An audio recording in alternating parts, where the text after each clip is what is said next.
அன்பான நண்பர்களே, நம்முடைய தேவனுடைய தன்மையை குறித்து பார்த்து கொண்டு வருகிறோம். வாசிக்கலாம். ஆதியாகமத்தின் புஸ்தகம் 2ஆம் அதிகாரம் 8ஆம் வசனம். ஆதியாகமம் 2:8. தேவனாகிய கர்த்தர் கிழக்கே ஏதேன் என்னும் ஒரு தோட்டத்தை உண்டாக்கி, தாம் உண்டாக்கின மனுஷனை அதிலே வைத்தார்.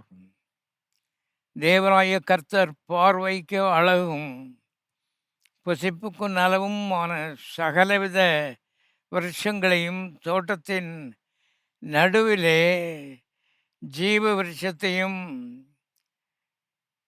மரண விருட்சத்தையும் பூமியிலிருந்து முளைக்க பண்ணினார். பாருங்கள், இந்த வசனத்தின் முதல் பகுதி நல்லா இருக்குது, ஜோராக இருக்குது. தேவனாகிய கர்த்தர்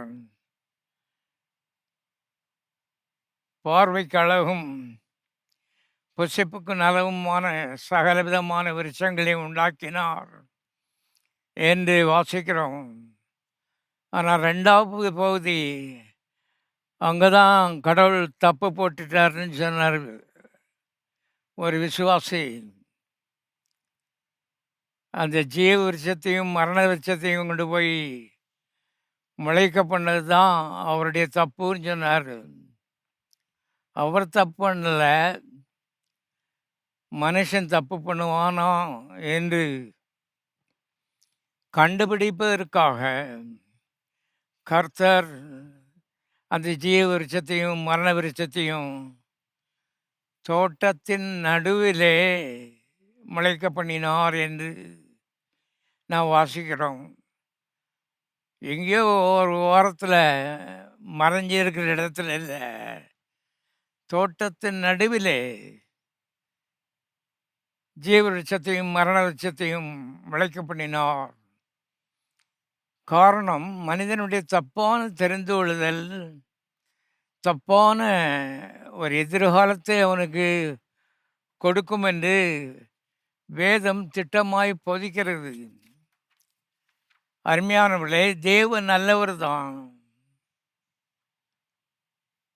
இவன் ஜீவ விருட்சத்தின் கனியை சாப்பிட்டு என்றைக்கும் நலமாய் வாழ வேண்டும் என்பது தேவனுடைய விருப்பமாயிருக்கிறது. ஆனால் அவர் கட்டாயப்படுத்த மாட்டார் என்பதை தேவனுடைய பிள்ளைகள் தெரிந்து கொள்ள வேண்டும். சத்தியத்தை அறிவீர்கள், அந்த அறிவு உங்களை விடுதலையாக்கும் என்று எழுதப்பட்டிருக்கிறது. ஆகவே விடுதலையாக்குகிற சத்தியங்களை அருமையானவர்களே கேட்டுக்கொண்டிருக்கிறீர்கள்.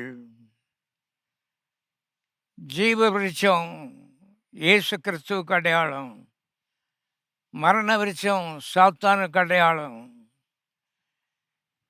ஜீவனை தெரிந்து கொண்டு ஜீவ விருட்சத்தை புசித்தால் அருமையானவர்களே வாழ்வு, வளமை, சமாதானம், சந்தோஷம், ஆரோக்கியம், நீடிய வாழ்வு, ஐஸ்வர்யம் இவையெல்லாம் மனிதனை தொடரப் போகிறது. மரண விருட்சத்தையும் தெரிந்து கொள்ளலாம்.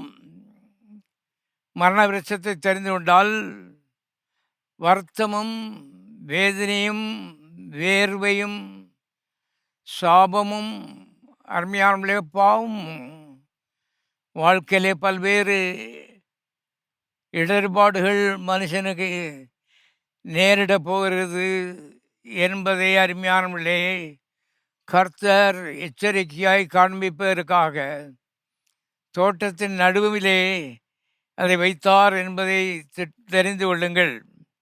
இது நமக்கு ஒரு எச்சரிப்பாக எழுதப்பட்டிருக்கிறது. தேவன் மனிதனுக்காக தெரிந்து கொள்ள மாட்டார்.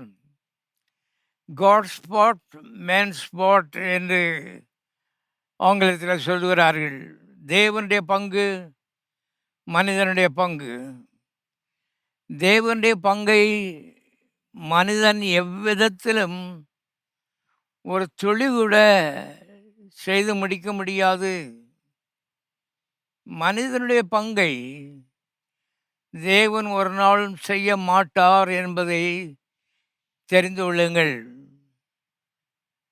ஆகவே இங்கே ஒரு பெரிய பொறுப்பான இடத்திலே ஆதாம் வைக்கப்பட்டான் என்பதை நாம் பார்க்கிறோம். பாருங்கள், மனிதனுக்காக தேவன் ஜீவ விருட்சத்தை விரும்பினார். அவன் வாழ வேண்டும், வளர வேண்டும், அவன் செழிக்க வேண்டும், கொழிக்க வேண்டும், ஆவியிலும் ஆத்துமாவிலும் உள்ளேயும் புறம்பேயும் அவன் வாழ்ந்து சுகமாயிருக்க வேண்டும் என்று தேவன் விரும்பினார். பிரியமானவனே, நீ உன் ஆத்துமா வாழ்கிறது போல எல்லாவற்றும் வாழ்ந்து சுகமாயிருக்க நான் விரும்புகிறேன் என்று கர்த்தர் 3 யோவானிலே சொல்லியிருக்கிறதை பார்க்கிறோம். ஆகவே தேவனுடைய விருப்பம் ஜீவ விருட்சத்தின் கனியை சாப்பிட்றது தான். ஆனால் ஆலோசனை கொடுப்பார், மனிதனோடு பேசுவார். ஆனால் அருமையானவர்களே, அவனுக்காக அவர் பழத்தை தெரிந்து கொள்ள போகிறதில்ல. முடிவும் மனுஷன் கையில் தான் இருக்கிறது என்பதை தெரிந்து கொள்ளுங்கள். ஆகவே வேதத்தை வாசி கேளுங்கள். உபாகமத்தின் புஸ்தகம் 30வது அதிகாரம் 19வது வசனம். நான் ஜீவனும் மரணத்தையும் ஆசீர்வாதத்தையும் சாபத்தையும் உனக்கு முன் வைத்தேன். இந்த கடைசி பகுதியை மறுபடியும் வாசிக்கிறேன். அநேக மக்களிடைக்கு ஜீவனும் மரணம் தேவன் கையில் இருக்குது, ஆசீர்வாதம் சாபம் தேவன் கையில் இருக்குது. அவர் என்ன நினைக்கிறாரோ, என்ன விருப்பப்படுறாரோ அதுபடி மனுஷனுக்கு நடக்கும். அவ்வளோதான். விடு இப்போ. அருமையான அதுக்கு மேலே வேற வண்டி அறிந்து கொள்வதற்கு அவர்களுக்கு அறிவு இல்லை. என் ஜனங்கள் அறிவு இல்லாமல் சங்காரமாகிறார்கள். அறிவு வேண்டுமானால் அருமையான வேதத்தை கவனிக்க வேண்டியது அவசியமாக இருக்கிறது. ஆசீர்வாதத்தையோ சாபத்தையோ ஜீவனையோ மரணத்தையோ தெரிந்து கொள்ள பொறுப்பு எங்கே இருக்கிறது என்று வேதம் தெளிவாக சொல்கிறது. பாருங்க, உபாகமம் 30:19. நான் ஜீவனும் மரணத்தையும் ஆசீர்வாதத்தையும் சாபத்தையும் உனக்கு முன் வைத்தேன், ஆகையால் நீயும் உன் சந்ததியும் பிழைக்கும்படிக்கு நீ ஜீவனை தெரிந்து கொள். ஆகவே இது ஒவ்வொரு விசுவாசி நீதிமானுடைய பொறுப்பு. பிழைப்பதோ பிழைக்காமல் இருப்பதோ, வாழ்வதோ வாழாமல் இருப்பதோ, நல்ல எதிர்காலத்தை தெரிந்து கொள்வதோ அல்லது அதை விட்டுவிடுவதோ மனுஷனுடைய கரத்திலே 100க்கு 100 இருக்கிறது என்று சத்தியவேதம் போதிக்கிறது. அருமையானவர்களே, ஆகவே நம்முடைய வாழ்க்கை குறித்து கொஞ்சம் வசனத்தின்படி எச்சரிக்கையாக இருப்போமானால் நல்ல வாழ்வு இந்த பூமியிலே தேவன் நமக்கு கிறிஸ்தவ ஜீவத்திலே வைத்திருக்கிறார் என்பதை நான் உங்களை ஞாபகப்படுத்துகிறேன். இது முற்றிலும் கடவுள் பொறுப்பு கிடையாது. பாருங்க, இன்னும் வாசிக்கிறேன். ஆதியாகமம் 3ஆம் அதிகாரம் 17ஆம் வசனம். பின்பு கர்த்தர் ஆதாமை நோக்கி, நீ உன் மனைவியின் வார்த்தைக்கு செவி கொடுத்து புசிக்க வேண்டாம் என்று நான் உனக்கு விலக்கின விருட்சத்தின் கனியை புசித்தபடியினாலே பூமி உன் நிமித்தம் சபிக்கப்பட்டிருக்கும். நீ உயிரோடு இருக்கும் நாளெல்லாம் வருத்தத்தோடே அதன் பலனை காண்பாய். அது உனக்கு முள்ளும் குறுக்கும் முளைப்பிக்கும். வெளியின் பயிர் வகைகளை புசிப்பாய். நீ பூமியிலிருந்து எடுக்கப்பட்டபடியால் நீ பூமிக்கு திரும்ப மட்டும் உன் முகத்தின் வேர்வையால் ஆகாரம் புசிப்பாய். நீ மண்ணாயிருக்கிறாய், மண்ணுக்கு திரும்புவாய் என்றார். அருமையானவர்களே, மனிதன் மண்ணுக்கு போக வேண்டிய அவசியம் இல்லை. ஆனால் தப்பான தெரிந்து கொள்ளுதல் இந்த மரணத்திலே அருமையானவர்களே கொண்டு அவனை நிறுத்திட்டு என்பதை தெரிந்து கொள்ளுங்கள். நம்முடைய வாழ்க்கையிலும் உடனே பாருங்கள், மரணம் சடுதியாய் நேரிடாமல் இருக்கலாம். ஆனால் பண விஷயத்திலே மரணம், சுக விஷயத்திலே மரணம், சமாதானத்திலே மரணம், இன்னும் பல்வேறு காரியங்களிலே தோல்வியான ஒரு வாழ்க்கைக்கு அது வழி நடத்தும் என்பதை திட்டமாய் தெரிந்து கொள்ளுங்கள். ஆகவே கிறிஸ்து ஜீவியம் ஒரு பொறுப்பான ஜீவியம். வசனத்தின்படி நம்முடைய வாழ்க்கையை அமைத்துக் கொள்வோமானால், கர்த்தர் சகல ஜாதிகளிலும் உன்னை மேன்மையாக வைப்பார். யாரும் உன்னை பீட் பண்ண முடியாது. அப்படிப்பட்ட உயர்வு காத்திருக்கிறது. ஆனால் அருமையானவர்களே, வசனத்தை அசட்டை பண்ணினால் தாழ்வு நமக்கு இருக்கிறது என்று வேதம் திட்டமாய் சொல்கிறது. நீ மேலாகாமல் கீழாவாய், தலையாகாமல் வாலாவாய் என்று அவ்விதமாய் அருமையானவர்களே எழுதப்பட்டிருக்கிறது. ஆகவே நம்முடைய எதிர்காலம் நம்முடைய கரத்திலே இருக்கிறபடினாலே, நம்முடைய எதிர்காலம் மாத்திரமல்ல, நம்முடைய பிள்ளைகளுடைய எதிர்காலம், சந்ததியினுடைய எதிர்காலம், சந்தானத்தினுடைய எதிர்காலம் நம்மை சார்ந்திருக்கிறபடினாலே, இந்த மனுஷன் வார்த்தையை கவனிக்க வேண்டியது மிக மிக அவசியமாக இருக்கிறது. அநேக ஜெப வீரர் இருக்கிறார்கள்.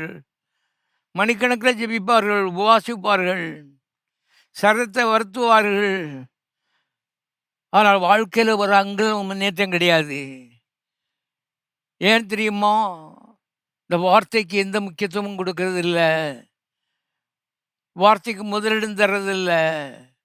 அதை அசட்டை பண்ணி தூக்கி அங்கே வச்சுட்டு மற்ற எல்லா பாரம்பரியங்களையும் கை கொள்ளுகிறார்கள்.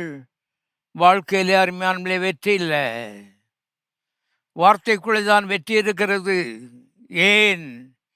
ஆதியிலே வார்த்தை இருந்தது, அந்த வார்த்தை தேவனாகவே இருந்து எழுதப்பட்டிருக்கிறது. ஆகவே ஜீவ தேவன் அவருடைய ஜீவனை வார்த்தைக்குள்ளே பதிந்து மனிதனுக்கு அனுப்புகிறார். மனிதன் அதை எடுத்து அருமையானவர்களே உள்ளே ஆவியிலே கொண்டு போகும் பொழுது அந்த தேவ ஜீவன் இவனுடைய ஜீவனாகவும் மாறுகிறது.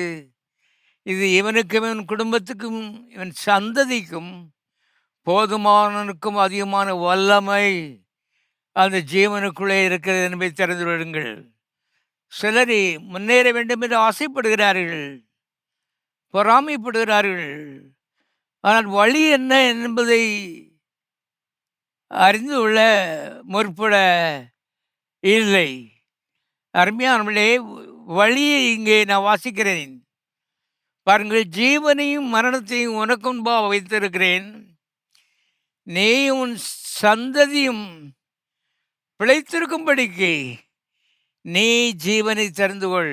ஒரு தகப்பனுடைய தெரிந்து கொள்ளுதல் முழு குடும்பத்தையும் பாதிக்கிறது என்பது உண்மை. ஒரு தாயினுடைய தெரிந்து கொள்ளுதல் முழு குடும்பத்தையும் பாதிக்கிறது என்பதை உண்மை. ஆகவே பிள்ளைகள் நன்றாக இருக்க வேண்டும் என்று நீங்கள் விரும்பினால் தேவனுடைய வார்த்தையை அருமையானவர்களே முதலிடத்தில் வைக்க வேண்டியது அவசியமாக இருக்கிறது. ஏனென்றால் அது ஜீவ வார்த்தை. தேவ ஜீவனை அதற்குள்ளே பதிந்து வைத்திருக்கிறார். அதை முதலிடத்திலே வைக்க வேண்டியது மிக அவசியமாக இருக்கிறது. பாருங்கள், ஆதாமும் ஏவாளும் மரணத்தை தெரிந்து கொண்டார்கள். அதனாலே அருமையானவர்களே பூமி வெகுவாய் பாதிக்கப்பட்டது என்பதை தெரிந்து கொள்ளுங்கள். இன்றைக்கு பூமியிலே பூமி அதிர்ச்சி, வெள்ளங்கள், பேரழிவுகள் இவைகளெல்லாம் ஏற்படுகிறது. மனுஷன் தேவனை தூய்த்து கொண்டிருக்கிறான். எல்லா பக்கமும் இப்படி தான் இருக்குது. இது அறிவில்லாத மக்கள் செய்கிற வேலை. பூமி அருமையானவர்களே, ஒரு கற்ப வேதனைப்படுகிற ஒரு ஸ்திரீயை போல வேதனைப்பட்டு கொண்டிருக்கிறது என்று அப்போஸ்தலனாகிய பவுல் தெளிவாய் சொல்லுகிறார். ஆதாம் செய்த பாவத்தினாலே பூமி பாதிக்கப்பட்டது. ஏனென்றால் பூமி கீழ்ப்படிய விரும்புகிறது. ஆனால் இவனுடைய கீழ்ப்படியாமை இவன் பூமியையும் பாதித்து விட்டது, குடும்பத்தையும் பாதித்து விட்டது. ஆகவே அருமையானவருடைய உங்களுடைய சம்பாத்தியம், உங்களுடைய பூமி ஆசீர்வதிக்கப்பட வேண்டுமானால் தேவன் அருளிய ஜீவ வார்த்தைகளை முதலிடத்திலே வைக்கும்படி தீர்மானிக்க வேண்டும். இதுதான் கிறிஸ்தவ ஜீவியத்தின் முக்கியமான விஷயம் என்பதை இத்தனை ஆண்டுகள் ஊழியத்திலே நான் பிந்தி கண்டுபிடித்திருக்கிறேன். முந்தி ஒருத்தரும் சொல்லிக் கொடுக்கல, இப்போ முந்தி உங்களுக்கு சொல்லிக் கொடுக்குறேன். காரணம், அருமையான பிள்ளை உபாசம் இருக்கிறதும், சரீரத்தை ஒடுக்கிறதும், பிரதிஷ்டை பண்ணுறதும், பல்வேறு காரியங்களை செய்கிறதும் எல்லாவற்றுக்கும் மேல் உயரமான இடத்திலே வார்த்தையை தேவன் வைத்திருக்கிறார். காரணம், ஆதியிலே வார்த்தை இருந்தது, அந்த வார்த்தை தேவனாகவே இருந்தது. பாருங்கள், ரோமர் 8ஆம் அதிகாரம் 22ஆம் வசனத்திலே, ஆகையால் நமக்கு தெரிந்திருக்கிறபடி இதுவரைக்கும் சர்வ சிருஷ்டியும் ஏகமாய் தவித்து பிரசவ வேதனைப்படுகிறது. இதுக்கு முந்தின வசனங்களை வாசிங்கன்னு சொன்னால் மனுஷனுடைய கீழ்ப்படியாமை குறித்த விளக்கங்களை பவுல் கொடுக்குறாரு. இவன் ஏன் கீழ்ப்படியாதனால பூமி இன்னைக்கு ஒரு கற்பஸ்திரீ எப்படி கற்ப வேதனைப்படுவாளோ அதுபோல பூமி எதிர்ச்சிகளும், எரிமலைகளும், பெருவெள்ளங்களும், இப்படிப்பட்ட அழிவு வேலைகளை அருமையானவர்களே விரும்பாமல் செய்து கொண்டிருக்கிறது. காரணம், இந்த மனுஷனுடைய தவறு. அநேகர் இன்றைக்கு ஆதாமுடைய தவறு அவனை மாத்திரம் பாதித்தது நினைத்து கொண்டிருக்கிறார்கள். இல்லை நண்பர்களே, இந்த முழு உலகத்தையும் பாதித்து விட்டது. இன்னும் கொஞ்சம் ஆழமாய் வேதத்தை பார்ப்பீர்களானால் பரலோகத்தை கூட பாதித்து விட்டது. என்றால் மனிதனுக்கு அவ்வளவு மரியாதையும் உயர்வையும் தேவன் கொடுத்து வைத்திருந்தார். அதை அவன் சீரழித்து விட்டான். அவனுடைய பலாபலன் எல்லாமே பாதிக்கப்பட்டு விட்டது என்பதை தெரிந்து கொள்ளுங்கள். ஆகவே இயற்கை பேரழிவுகள் ஆதாமுடைய தவறினாலே வருகிறது. அது மாத்திரமல்ல, பாம்பு, பூரா, தேளு மாதிரி விஷ ஜந்துக்கள் ஆதியில் இல்லை, ஏதேன் தோட்டத்தில் இல்லை. அருமையானவர்களே, ஆனால் இந்த விஷ ஜந்துக்கள் இன்றைக்கு எழும்பி எத்தனையோ ஆயிரம் மக்களை காலத்துக்கு முன்னாலே கொண்டு போட்டது. இவையெல்லாம் இப்படி செய்வதற்கு காரணம், அனுமதி கொடுத்தது ஆதாம் தான் என்பதை தெரிந்து கொள்ளுங்கள். எப்படி அனுமதி கொடுத்தான்? கர்த்தருடைய ஜீவ வார்த்தையை அசட்டை பண்ணினான். அதற்கு முதலிடம் கொடுக்கவில்லை. மனைவியின் வார்த்தைக்கு முதலிடம் தந்தான். வார்த்தையெல்லாம் அருமையானவர்களே வாழ்வோ தாழ்வோ ஆரம்பிக்கிறது என்று வேதம் சொல்லுகிறது. நான் வேதத்தை போதித்து கொண்டிருக்கிறேன் தேவனுடைய மக்களே. காரணம், நீங்கள் வாழ வேண்டும் என்பது எங்களுடைய ஆசையாக இருக்கிறது. வாழ்வு ஆட்டோமேட்டிக்காக வர்றதில்லை. இயேசு கிறிஸ்துவை ஏற்றுக்கொண்டா ஆவியில் பாவம் மன்னிக்கப்படும். பரலோகத்துக்கு போகலாம். ஆனால் பூலோக வாழ்விலே வெற்றி பெற வேண்டுமானால் அருமையானவர்களே, வார்த்தையை கவனிக்க வேண்டும், அதற்கு முதலிடம் கொடுக்க வேண்டும், வார்த்தையின்படி வாழ்க்கையை மாற்றியமைத்து கொள்ள வேண்டும்.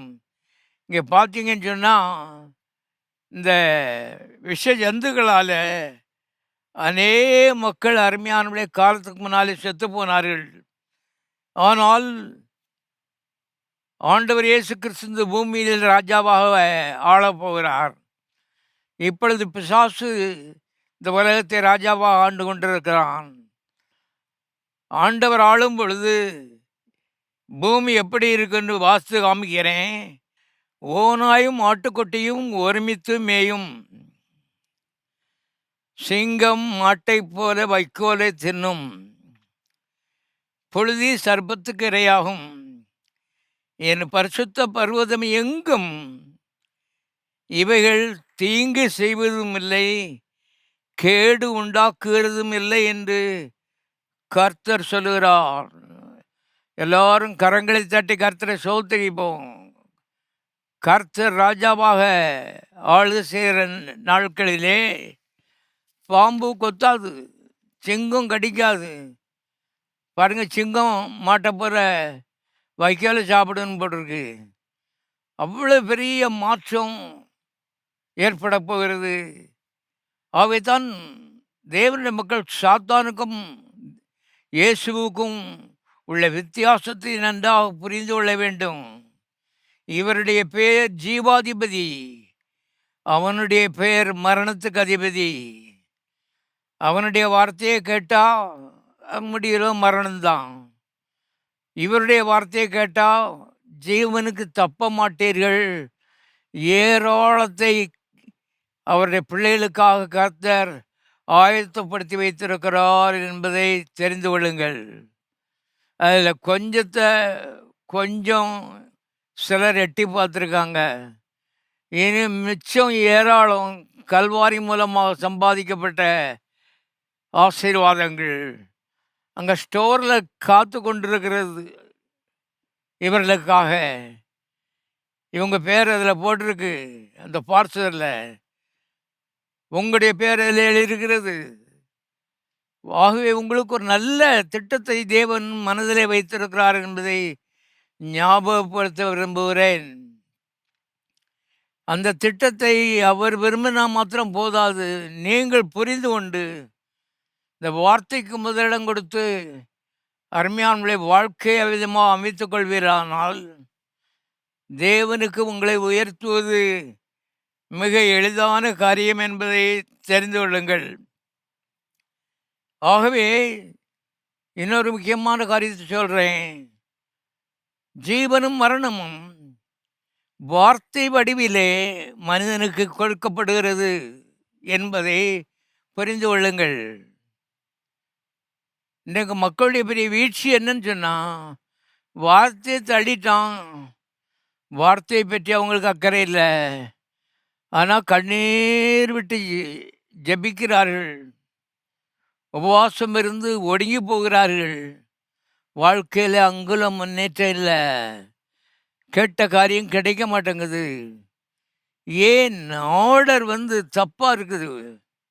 ஒன்றுக்கு பதிலாக 2 வச்சா கணக்கு ஒன்றும் சரி வராது. ஆகவே வார்த்தையாகிய தேவனை முதலிடத்தில் வைக்க வேண்டும். குடும்பம் வாழ வேண்டும், வளர வேண்டும், செழிக்க வேண்டும் என்று சொன்னால் முதலாவது கேள்வி, தேவன் என்ன சொல்றார்? தேவனுடைய வார்த்தை என்ன சொல்லுகிறது?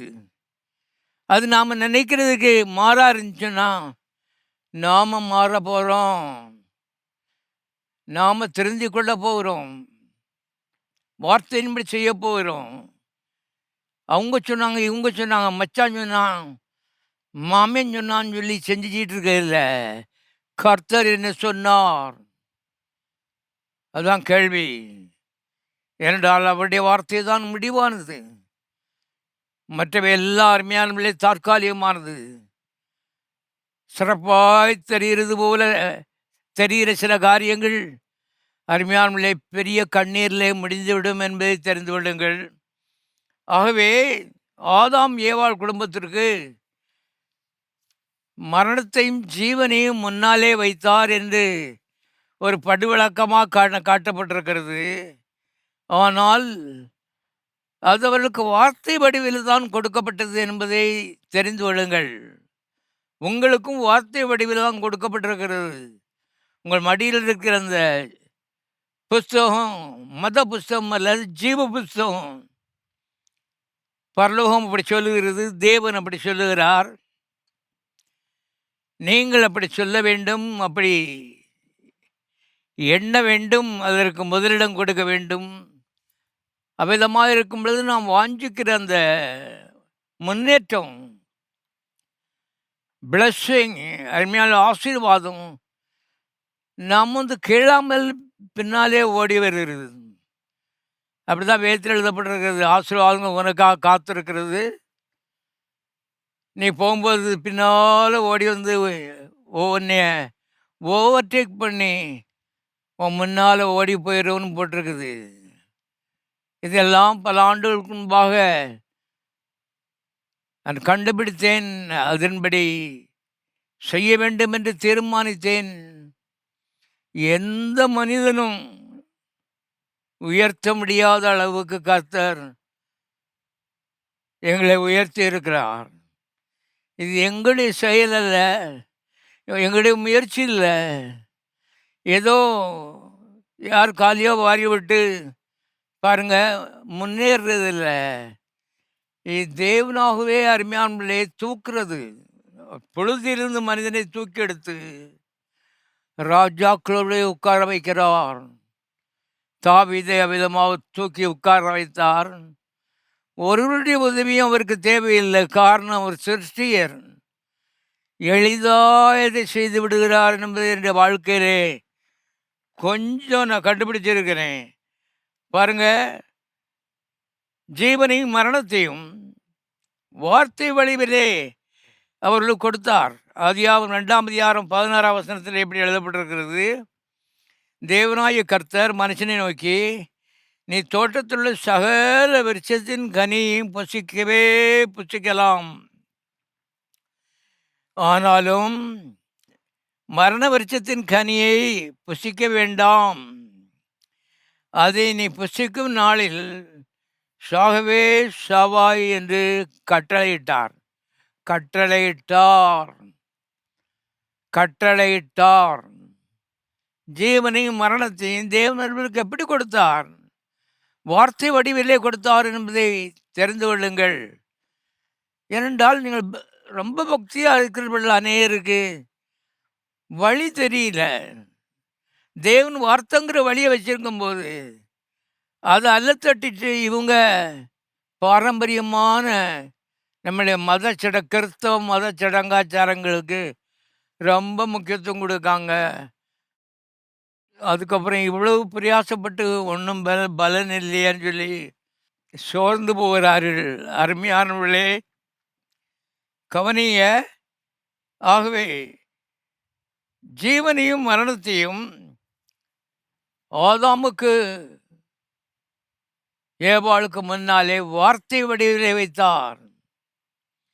இயேசு கிறிஸ்து நேற்றும் இன்றும் என்றும் மாறாதவர். நான் கர்த்தர், நான் மாறாதவர். ஆகவே அவர் ஒரு பேட்டர்ன் வச்சிருக்காருன்னா அதே தான் ஃபாலோ பண்ணுவார். ஆதாமுக்கு எதை கொடுத்தாரோ அதைத்தான் மோசேக்கு கொடுத்தாரு. மோசேக்கு எதை கொடுத்தாரோ அதுதான் உனக்கும் கொடுப்பாரு.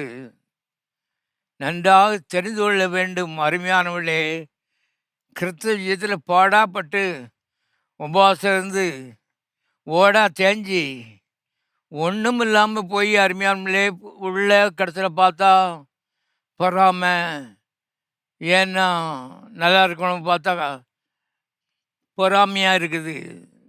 ஒரு தேவையில்லை. தேவனுடைய மக்களே, கவனிங்க. ஆதாமுக்கு வார்த்தையை கொடுத்தார், அதில் ஜீவனை பதிந்து வைத்து கொடுத்தார். நீ இதை எடுக்க வேண்டும், வாசிக்க வேண்டும், விசுவாசிக்க வேண்டும், சொந்தமாக்க வேண்டும். அதன் மூலமாய் ஆசீர்வாதங்கள் காத்திருக்கிறது. உன் பின்னால் ஓடி வந்து முந்தி கொண்டு ஓடி போகும். நீ ஆச்சரியப்படுவாய், நீ ஆச்சரியப்படுவாய் என்றால் மனிதர்கள், இந்த சின்ன சிருஷ்டிகள், தேவனுடைய ஆசீர்வாதம் ரொம்ப வெயிட்டு. அது மேலே ஏறி உட்காரும்போது ஆச்சரியத்திலும் ஆச்சரியமாக இருக்கிறது. ஒரு ஒரு பிரயாசம் இல்லை, எல்லாம் அவர் சொன்ன வார்த்தை. ஆகவே மோசேக்கு வார்த்தைகளை கொடுத்தார், அதற்குள்ளே ஜீவனை பொய்ந்து வைத்திருந்தார். அப்படி திட்டமெல்லாம் அந்த வார்த்தைக்கு முதலிடத்தை கொடுத்து அதில் தியானமாயிருந்து வாசித்து விசுவாசித்து அதன்படி நடந்து தப்பை போட்டு அறிக்கைட்டு வார்த்தைக்கு முதலிடம் கொடுக்கும் பொழுது மோசேயும் ஆசீர்வதிக்கப்படுறான். 30 லட்சம் மக்களும் ஆசீர்வதிக்கப்படுகிறார்கள். 30 லட்சம் மக்களுக்கு தேவ ஜீவனை பண்டமாற்று செய்யும்படி தேவன் ஜீவனை வார்த்தைக்குள் அடைத்து இந்த வார்த்தையை மோசேக்குள்ளே கொடுத்தார். மோசே 40 நாள் ஒரே மலையிலே உபவாசம் இருந்தான். இன்னைக்கு அநேர் பாருங்க, மோசே 40 நாள் இருந்தார், நான் 41 நாள் இருக்க போகிறேன். எதுக்குன்னே தெரியாது. என்னத்தை சொல்கிறது பாருங்க. ஆகவே மண்டுகளாக இருக்கக்கூடாது தேவனுடைய பிள்ளைகளே. தேவனுடைய பிள்ளைகள் ஞானிகளாக இருக்க வேண்டியது அவசியமாக இருக்கிறது. மோசே 40 நாள் அந்த ஜீவ வார்த்தை அருமையான பெற்றுக்கொள்வதற்கு ஒரு தகுதி அவனுக்குள்ளே வர வேண்டும் என்பதற்காக அவன் அதுக்கு அவ்வளோ மரியாதை கொடுத்து, அதுக்கு முதலிடம் கொடுத்து உபவாசித்து அந்த 10 கற்பனைகளை பெற்றுக்கொண்டான் என்பதை தெரிந்து கொள்ளுங்கள். வார்த்தை தேவனை போன்றது. ஆகவே தேவனை சந்திப்பது என்பது கூடாத காரியம். தேவன் வார்த்தை வடிவிலே ஜீவனை உள்ளே வைத்து அதை நம்முடைய மடியிலே தந்திருக்கிறார். அதற்கு அவ்வளவு மரியாதை கொடுக்கிற ஒரு மனிதன் அவன் ஆசீர்வதிக்கப்படாமல் இருக்க முடியாது. அநேகர் கண்டு ஆச்சரியப்படுவார்கள். இது கர்த்தரால் ஆயிட்டு நம்முடைய கண்களுக்கு ஆச்சரியமாக இருக்கிறது என்று வாசிக்கிறோம். அருமையானவர்களே, அப்போஸ்தலர் 7ஆம் அதிகாரம் 38வது வசனம். அப்போஸ்தலர் 7:38. சீனாய் மலையில் தன்னுடனே பேசின தூதனோடும் நம்முடைய பிதாக்களோடும் கூட வனாந்தரத்திலே சபைக்கு உள்ளே இருந்தவனும் நமக்கு கொடுக்கும்படி ஜீவ வார்த்தைகளை பெற்றவனும் இந்த மோசேயே. ஸ்தேவான் சொல்கிறான், ஜீவ வார்த்தைகளை அருமையானவர்களே பெற்றவன் இந்த மோசே. எதற்காக பெற்றான்?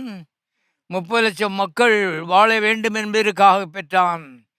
அது 30 லட்சம் மக்களை 40 ஆண்டுகள் வனாந்திரத்தில் வழி நடத்திட்டு, அவருடைய வஸ்திரம் பழமையாக போகல, அவங்க செருப்பு பழமையாக போகல, அவர்களுக்கு ஒன்று குறைவில்லை. பாருங்க, தேவ ஜீவன் 30 லட்சம் பேர் அப்படியே ஒரு பெரிய குஞ்சுகளை செட்டையில் தூக்கிட்டு போகிற மாதிரி கர்த்தர் எல்லாரும் தூக்கி கொண்டு வந்தார் என்பதை தெரிந்து கொள்ளுங்கள்.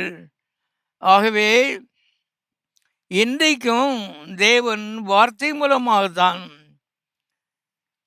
ஆசீர்வாதங்களை ஜீவனை அவர் பண்டமாற்று செய்கிறார் என்பதை மக்கள் புரிந்து கொள்ள வேண்டும்.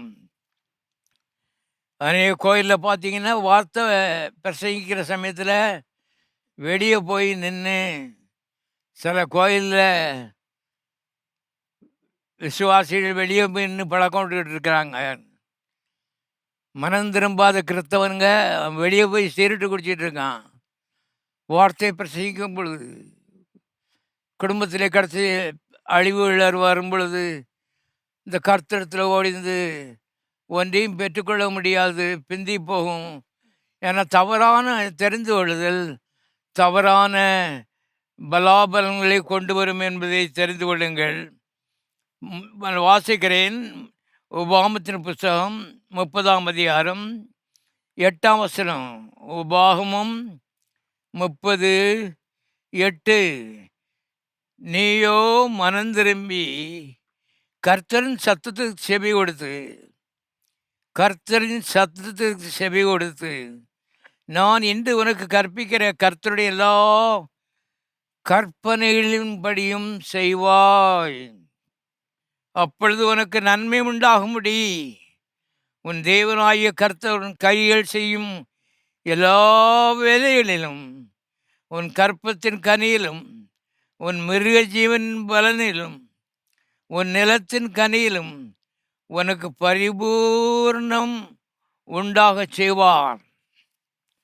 அருமையானவர்களே, மறுபடியும் வாசிக்கிறேன். அப்பொழுது உனக்கு நன்மை உண்டாகும்படி உன் தேவனாகிய கர்த்தர் உன் கையில் செய்யும் எல்லா வேலைகளிலும், உன் கற்பத்தின் கனியிலும், உன் மிருக ஜீவனின் பலனிலும், உன் நிலத்தின் கனியிலும் உனக்கு பரிபூர்ணம் உண்டாக செய்வார். அருமையானவர்களே, ஆகவே இங்கே இந்த வார்த்தையிலே கர்த்தர் கொடுப்ப நோக்கத்தை விசுவாசிகள் புரிந்து கொள்வார்களானால் மண்டுகளாக இருக்க மாட்டாங்க. வார்த்தை பிரசங்கிக்கப்படும் போது வெளியே போய் சீரட்டு குடிச்சு நிற்க மாட்டான். சுத்தம் மண்டு முட்டாள். பின்னால் அருமையானவர்களே, அழும்பொழுது கேட்குறதுக்கு ஒருத்தர் இருக்க மாட்டாங்க. இந்த ஜீவனை தெரிந்து கொண்டால் கர்த்தர் கூட இருக்கிறார், எப்போதும் வெற்றி. ஆகவே இங்கே நன்மை உண்டாகும்படி இந்த ஜீவ வார்த்தைகளை கர்த்தர் கொடுக்கிறார் என்று வேதம் சொல்கிறது. நாம் எல்லாரும் நன்மையில விரும்புகிறோம். நன்மையை விரும்பி தான் ஆலயத்துக்கு வந்திருக்கோம். நன்மையை விரும்பி தான் வேதத்தை படிக்கும். ஆனால் இதெல்லாம் அறிந்து கொள்ள வேண்டும். இதை படிக்கும் பொழுது, விசுவாசிக்கும் பொழுது நன்மை நமக்கு உண்டாகிறது என்று கர்த்தர் சொல்லியிருக்கிறார். தீமைக்கு காக்கப்படும்படி, மரணத்துக்கு காக்கப்படும்படி, சாவுக்கு காக்கப்படும்படி, மரணத்தின் அதிபதியாய் பிசாசின் கையிலிருந்து விடுதலையாக்கப்படும்படி, நாம் ஆசீர்வதிக்கப்படும்படி அருமையானவர்களே, கர்த்தர் ஜீவ வார்த்தையை நமக்கு இலவசமாய் தந்திருக்கிறார். எத்தனையோ புஸ்தகங்கள் இருக்கிறது. ஆனால் இந்த புஸ்தகத்தை மாதிரி ஒரு புஸ்தகம் கிடையாது. இந்த புஸ்தகம் என்னை வாழ வைத்து விட்டது. ஒன்றுமில்லாமல் ஜீரோவில் இருந்த என்னுடைய வாழ்க்கை அருமையானவர்களே சொல்ல முடியாத உயரத்துக்கு உயர்த்தி விட்டது. இங்கே பாருங்க, இந்த ஜீவ வார்த்தையை இதை கை கொண்டா 4 நன்மை உண்டாகும் என்று கர்த்தர் சொல்வதை பார்க்கிறோம். இஸ்ரவேலே, உனக்கு நன்மை உண்டாகும்படி என்ன நன்மை பாருங்க. உன் கையின் பிராசத்தில் ஆசீர்வாதம், உன் கற்பக்கனியில் ஆசீர்வாதம். பிள்ளைகள் எல்லாம் ஆசீர்வதிக்கப்பட்டிருப்பாங்க. மிருக ஜீவன் பலனில் ஆசீர்வாதம். 4வது நிலத்தின் கனியிலே ஆசீர்வாதம். இந்த ஆசீர்வாதங்களை தர வேண்டும் என்று கர்த்தர் ஆசைப்படுகிறார். சும்மா தர முடியாது. ஜீவன் மேலே உனக்கு இருக்க வாஞ்சி கர்த்தர் கவனிக்கிறார். எத்தனையோ மீட்டர் பலவிதமான மானியில் வச்சுருக்காங்க, அளக்கிறாங்க. இன்னைக்கு கர்த்தர் அளக்கிறாரு. ஜீவன் மேலே உனக்கு எவ்வளோ நாட்டம் இருக்கிறது. அதை பொறுத்து அருமையானவர்களே, இந்த ஆசீர்வாதங்கள் எல்லாம் உனக்காக தேடி வைக்கப்பட்டிருக்கிறது. அதற்காக கல்வாரியிலே இயேசு இரத்தத்தை சிந்தினார். இன்றைக்கு ஆசீர்வாதங்கள் எல்லாம் தே ஆர் ரிலீஸ்ட், அவை விடுதலையாக்கப்பட்டு விட்டது. ஒன்று சாத்தாங்கலத்தில் இல்லை, எல்லாம் ரட்சிக்கப்பட்டு விட்டது. ஆசீர்வாதங்கள் எல்லாம் உனக்காக காத்து கொண்டிருக்கிறது. நீ இந்த வார்த்தைக்குள்ளே இருக்கிறது என்பதை அறிந்து கொண்டு அதற்கு முதலிடம் கொடுக்கும்படி தீர்மானிப்பாயானால் எந்த சமுதாயத்தைச் சேர்ந்தவனாக இருந்தாலும் சரி, எந்த ஜாதியைச் சேர்ந்தவனாக இருந்தாலும் சரி, எந்த கிராமத்தை சேர்ந்தவனாக இருந்தாலும் சரி, அங்கே பொழுதிலிருந்து கர்த்தர் உயர்த்தி ராஜாக்கள் வரைக்கும் உயர்த்துவார், உன்னை ஒன்றை சந்ததியும். ஆகவே யாருமே நண்பர்களே பாருங்க, இன்னும் சில முக்கியமான சத்தியங்களை இந்த காலை வேளையிலே நான் வேதத்திலிருந்து சொல்ல இருக்கிறேன். அனுபவ ரீதியிலே வேலையை நான் அனுபவித்து விட்டேன். பாருங்கள், எனக்கு வயசு 10 கிடையாது. அருமையானுடைய வேலையெல்லாம் வாழ்க்கையில அனுபவித்து விட்டு, ஓ கிறிஸ்தவ ஜீவன் இவ்வளவுதானா, மக்கள் நேர அறிவு இல்லாமல் எத்தனையோ குருட்டு பாரம்பரியங்களுக்கு முதலிடம் கொடுத்து ஒன்றுமில்லாமல் இன்றைக்கு வாழ்ந்து கொண்டிருக்கிறார்கள். நல்லவர்கள், ஜபிக்கிறவர்கள், ஊரெல்லாம் ஜபம் அனுப்புகிறவர்கள், எல்லாம் எந்த நேரம் ஜபம் உபாசம்தான். வாழ்க்கையில் ஒரு முன்னேற்றம் கிடையாது என்றால் வார்த்தையை பற்றி எந்த மரியாதையும் இவங்களுக்கு கிடையாது. வார்த்தை ஜீவ வார்த்தை. அந்த வார்த்தைக்குள்ளே அருமையானவர்களே தேவ வல்லமை இருக்கிறது. எவனை மேன்மைப்படுத்தவும் பலப்படுத்தவும் அவராலே முடியும். ஆகவே நீங்கள் எந்த நிலையில் இருக்கிறது என்பது முக்கியமே கிடையாது. நத்திங். நீங்கள் எந்த நிலையில் இருக்கிறீர்கள், நீங்கள் கவலைப்பட்டு இருக்கீங்க, நாம் இவ்வளோ தாழ்வாக இருக்கோமே அப்படின்னு கவலைப்பட்டு இருக்கீங்க. அது தேவனுக்கு ரொம்ப முக்கியம் கிடையாது. தாழ்வோ உயரமோ, தாழ்விலிருந்து உயரத்துக்கு கர்த்தருக்கு தூக்குறதுக்கு ஒன்றும் கிடையாது. அவருக்கு ஒன்றுமே கிடையாது. தாழ்வும் உயரமும் எல்லாம் மனுஷனுக்கு. தேவனுக்கு ஒரு உயரமும் கிடையாது, ஒரு தாழ்வும் கிடையாது. அருமையானவர்களே, நன்றாய் தெரிஞ்சவர்கள், மகா பெரியவர் கடவுளை பற்றி பேசிகிட்டு இருக்கோம். ஆகவே முக்கியமான சில குறிப்புகளை சொல்ல போகிறேன், கருத்தாய் கவனிங்கள். உபாகமத்தின் புஸ்தகம் 30ஆம் அதிகாரம் 11வது வசனம். உபாகமத்தின் புஸ்தகம் 30ஆம் அதிகாரம் 11வது வசனம். நான் இன்று உனக்கு விதிக்கிற கட்டளைகள் உனக்கு மறைபொருளும் அல்ல, அது உனக்கு தூரமும் அல்ல. ஐயோ, ஆண்டவர் இந்த மாதிரி மறைச்சி வச்சு விட்டாரே, ஒழிச்சு வச்சு விட்டாரே, பார்க்கலாம், தேடி கண்டுபிடி, பாரு யார் ஜெயிக்கான்னு பார்க்கலான்னு சொல்லி கர்த்தர் ஒழிச்சு வச்சுட்டாருன்னு சொல்லி, இது மறைபொருள் அல்ல. அதனால் அப்படி ஒரு சாக்கு போக்கு சொல்லாத. மறைபொருள் அல்ல. சும்மா 100 ரூபா கொடுத்தா இந்த அருமையான ஜீவ வார்த்தை புஸ்தகத்தை வாங்கலாம். எத்தனை லாரி வேணுனாலும் வாங்கலாம். அருமையானவர்களே கவனியுங்கள். ஆகவே மறைபொருள் அல்ல. வானத்துக்கு ஏறி அது எங்களுக்கு கொண்டு வருகிறவன் யார் என்று நீ சொல்லத்தக்கதாக அது வானத்தில் உள்ளதும் அல்ல. ஐயோ, ஆண்டவர் வானத்திலெல்லாம் கொண்டு ஒழிச்சு வச்சுட்டாரு. எந்த ஸ்புட்னிக்கில் ஏறி போவேன், எந்த ஏரோப்ளைனில் ஏறி போவேன், எப்படி கண்டுபிடிப்பேன்னு சொல்லி நீ ஆராய்ச்சி பண்ண வேண்டிய அவசியம் இல்லை. நமக்கு நம்ம பூட்டனுக்கு இப்படிப்பட்ட வேலையெல்லாம் கர்த்தர் வைக்கலை. கர்த்தர் தெரியும், ஒன்று இல்லாட்டாலும் ஏதாவது சாக்கு போக்கு சொல்லுவான் அந்த மனுஷன்னு.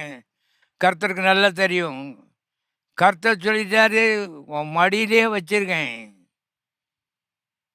ஜீவ புஸ்தகம், தேவ வல்லமை நிறைந்த புஸ்தகம், உன்னை வாழ வைக்கிற புஸ்தகம், உனக்கு நல்ல எதிர்காலத்தை கொடுக்குற புஸ்தகம், தேவன் உன்னை பற்றி ஆசைப்படுகிற அந்த வாழ்க்கை, இவளுக்கெல்லாம் உன்னை வழி நடத்தும்படி உனக்கு அருகிலேயே இருக்கிறது.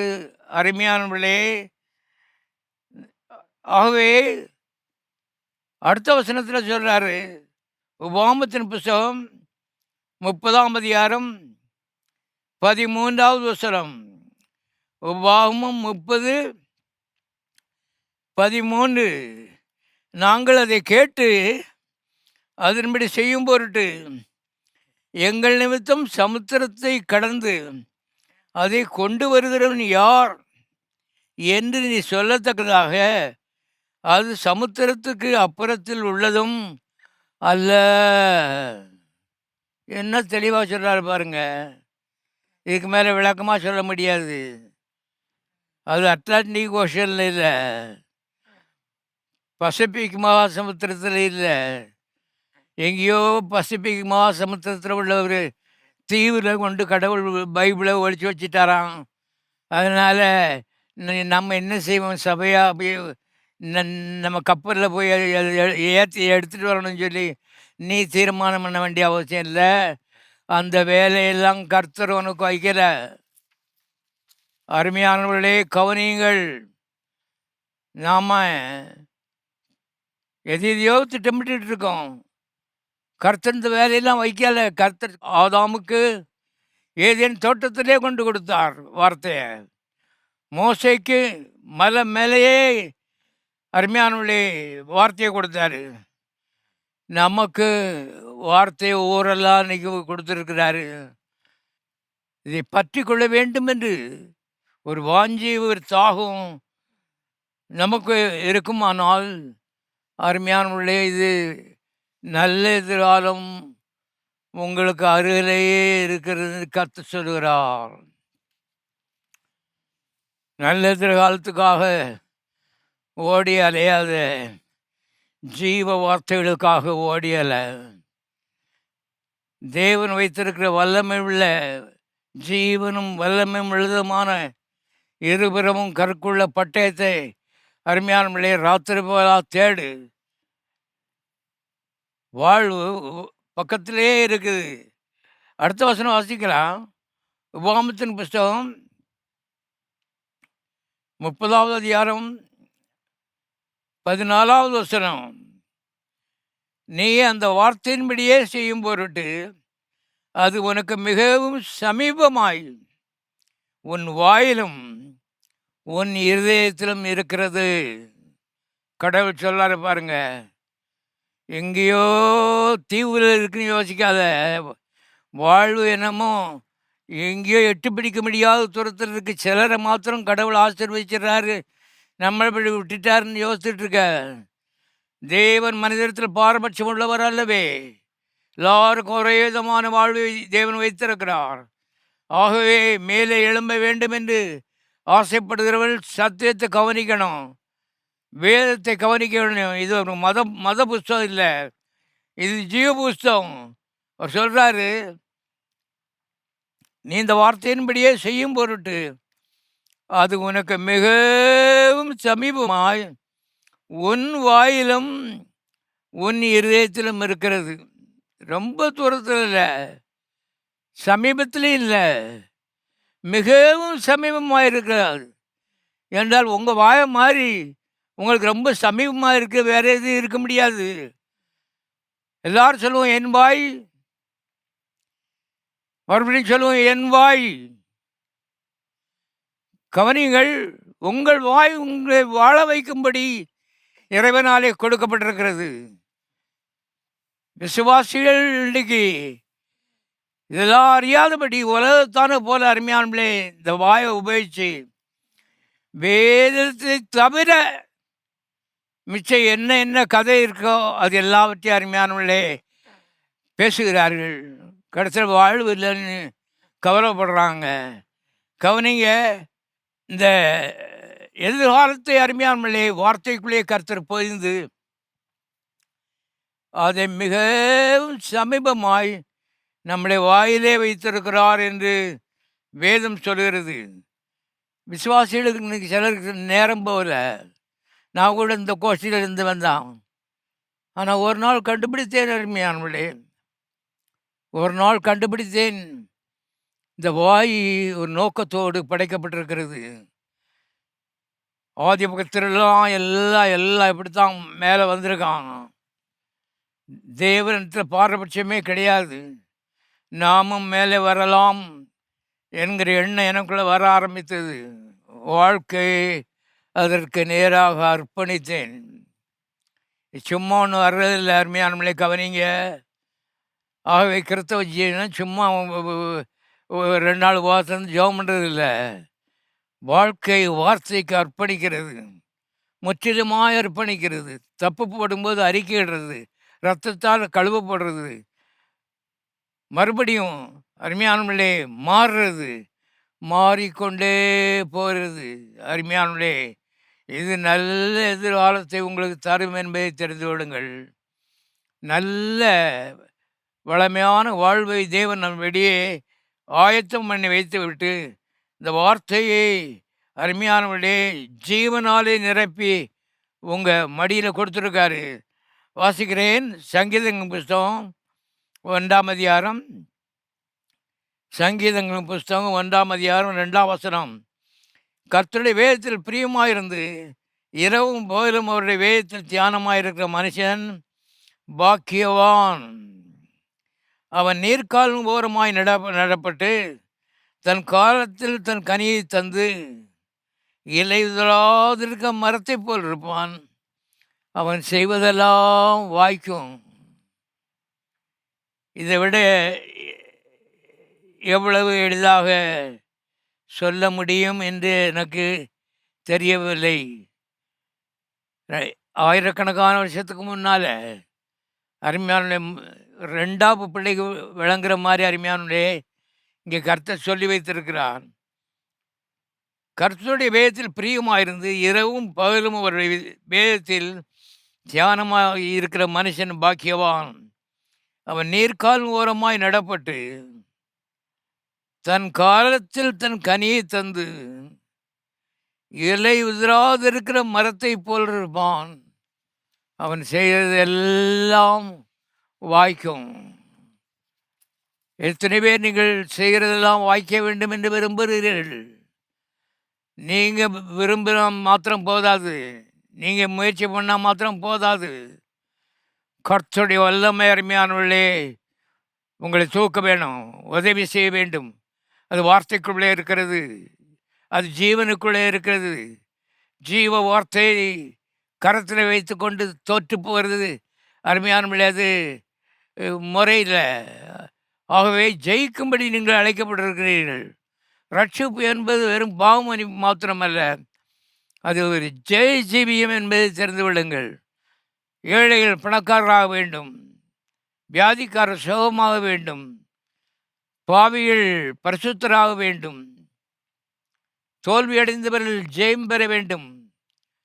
தலையில் மாற்றத்தை உண்டாக்குவதற்காக மகா பெரிய தேவன் அந்த சொர்க்கத்தை விட்டு இந்த அற்ப பூமிக்கு இறங்கி வந்தார் என்பதை தெரிந்து கொள்ளுங்கள்.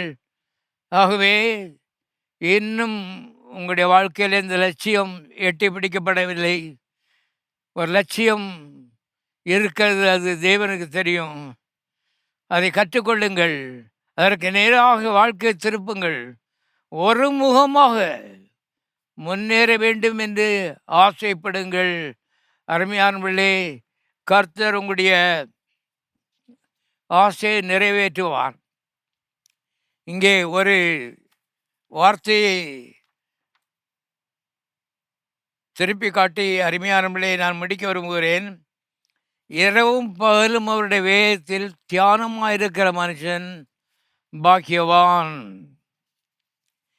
தியானம் என்ன என்ற பதம், அதுக்கு அர்த்தம் என்னன்னு சொன்னால் ஆங்கிலத்திலே மட்டர்.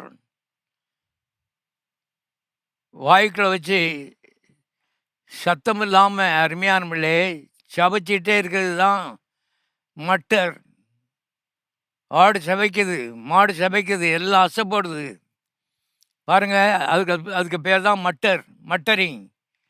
ஆகவே இந்த வார்த்தை ஒரு நேரம் 4 வசனம் வாசித்து தூக்கி வச்சுட்டு நடந்துகிட்டே இருக்காத. நல்ல வார்த்தைகளை, ஜீவ வார்த்தைகளை பொறுக்கி அது எப்போதும் வாயில் வச்சு ஆசை போட்டுக்கிட்டே இருக்கணும். முன்னேறதுக்கு வழியை சொல்லி கொடுக்குறேன். நல்லா ஒன்றும் இல்லாமல் இருந்தது மாதிரி அருமையானவர்களே, ஒன்று கிடையாது பாருங்கள். அப்படிப்பட்ட 0வில் இருந்து கர்த்தர் அவளை லேசாக தூக்கிட்டார் வேற. ஆகவே உங்களுக்கும் உயர்வை தேவன் வாக்கு பண்ணி வைத்திருக்கிறார். அந்த உயர்வு தேவனுடைய வார்த்தைக்குள்ளே இருக்கிறது. உயர்வு ஜீவனுக்குள்ளே இருக்கிறது. உயர்வு ஜீவ வார்த்தைக்குள்ளே இருக்கிறது. அந்த ஜீவ வார்த்தை உங்களுடைய வாயிலே மிகவும் அருகிலே உங்களுடைய வாயிலே எப்போது இருக்குமானால் அடுத்த வருஷம் உங்களுடைய எதிர்காலம் இப்படி இருக்காது. அதுக்கு அடுத்த வருஷம் அதை விட ஜோராக இருக்கும், கேரண்டி. ஆகவே கதை பேசுகிறதுக்கு அருமையான நாம் இங்கே வரல. தேவனுடைய பிள்ளைகளை நீங்கள் முன்னேற வேண்டும் என்ற நோக்கத்தோடு தேவன் இதையெல்லாம் செய்து கொண்டிருக்கிறார். ஆகவே கடைசியாக ஒரு வசனத்தை வாசித்து முடிச்சோம். உபாகமத்தின் புஸ்தகம் 30ஆம் அதிகாரம் 19ஆம் வசனம். உபாகமம் 30:19. நான் ஜீவனையும் மரணத்தையும் ஆசீர்வாதத்தையும் சாபத்தையும் உனக்கு முன் வைத்தேன் என்று வானத்தையும் பூமியும் இன்று சாட்சி வைக்கிறேன். கர்த்தர் எப்படி இப்போ பேசுகிறாரு பாருங்க. எனக்கு தெரியலையா ஆண்டவரே? வானத்தை கேளையா? வானம் உனக்கு சொல்லும். பூமியை கேளு, உயரற்ற பூமி, அது உனக்கு சொல்லும். ஜீவ வார்த்தையை கர்த்தர் உன் வாயில் மிகவும் சமீபமாக வச்சிருக்கிறார். வாழ்வை மிகவும் சமீபமாக வைத்திருக்கிறார். நல்ல எதிர்காலத்தை மிகவும் சமீபமாக வைத்திருக்கிறார். அதை நான் பார்க்குறேன்னு சொல்லி வானம் சொல்லுகிறது, பூமி சொல்லுகிறது. உயிரற்ற வானம், உயிரற்ற பூமி, அது உயிர் உள்ள விசுவாசிக்கு அருமையானே அது பேச ஆரம்பிக்கிறது. ஆகவே நாம் சாக்குக்கு சொல்கிறதுக்கு இடமே கிடையாது. இந்த உலகமே அருமையான மீது அறிந்த விஷயம். காரணம் எங்கேயோ மூலையில் நடந்ததில்லை. இது தேவன் சம்பந்தப்பட்ட விஷயம். இதில் கர்த்தர் ஒன்று இழுத்து விட்டுருக்கிறாரு, முன்னேற்றத்துக்கென்றே இழுத்து விட்டுருக்கிறாரு. இது எப்போதும் மனதில் வைத்து அருமையான முன்னேற வேண்டும் என்ற ஒரு தாகம், ஒரு ஆசை. அருமையானவர்களே, இந்த நோக்கத்தோடையே வாழ்க்கை நடத்து. உலகத்தானோட அதிகமான பழக்க வைக்காத. பழைய காரியங்கள் மாறு, முற்றிலுமான ஒரு மாற்றம் ஏற்படட்டும். நல்ல எதிர்காலத்தை நீ காண்பாய். எல்லாரும் தயவுசெய்து எழுந்திருப்போம்.